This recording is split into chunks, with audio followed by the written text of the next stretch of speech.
Hey folks, today we're going to look at the width of an iron condor. We're going to look at how to create the optimal width and how far apart you should place the strikes. So the first example is with the Russell. We're going to take a look at a pretty standard setup and we'll just go 10 points wide to start with. So buying the 1690, selling the 1700 puts, selling the 280, buying the 2090. So that gives us a pretty standard looking condor trade. We're generating about $220 with $780 at risk. We'll just zoom in here and generate exactly $220. Now, what if we went with two contracts?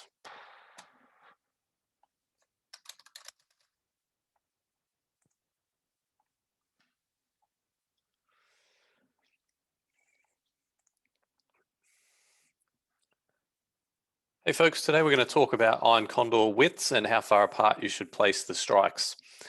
So the first example is the Russell. We're going to look at a pretty standard iron condor setup.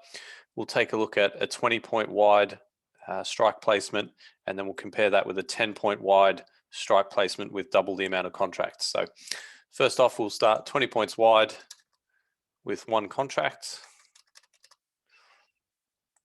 And we can see that's a pretty standard setup. We're pretty much delta neutral, which is great. And we're generating about $420 with 1580 at risk. So if we just zoom in here, yeah, about 425. All right, so if we instead go just 10 points wide and do double the number of contracts, very similar looking trade, but if we zoom in here, what are we generating? $440. So not a huge difference there, 440 in premium compared to 425. And the one thing with doing them wider, not only is it generating slightly less premium, these further out of the money puts and calls will start to give a little bit less protection, mainly as you get close to expiry. Otherwise, the trade's very, very similar.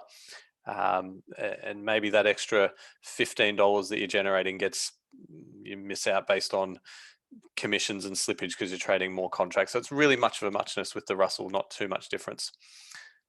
Let's go and take a look at IWM. Every underlying can be different, so it's always good to just check your setup for each one. So instead, if we're doing IWM, one contract, and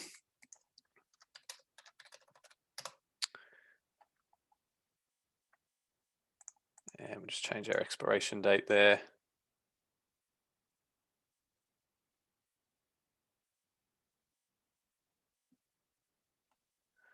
And fix that.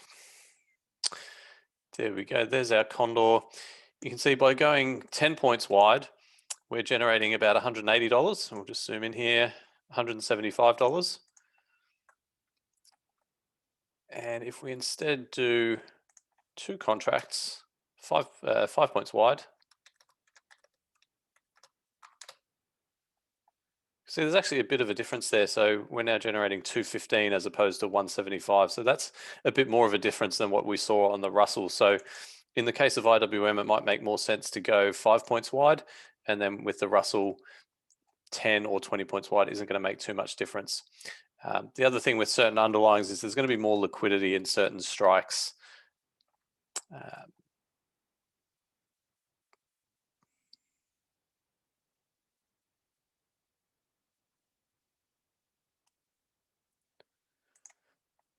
So you might find with the Russell, if you wanted to go 5 points wide, for example, the volume and the liquidity just might not be there as opposed to those 10-point strikes or 20-point strikes.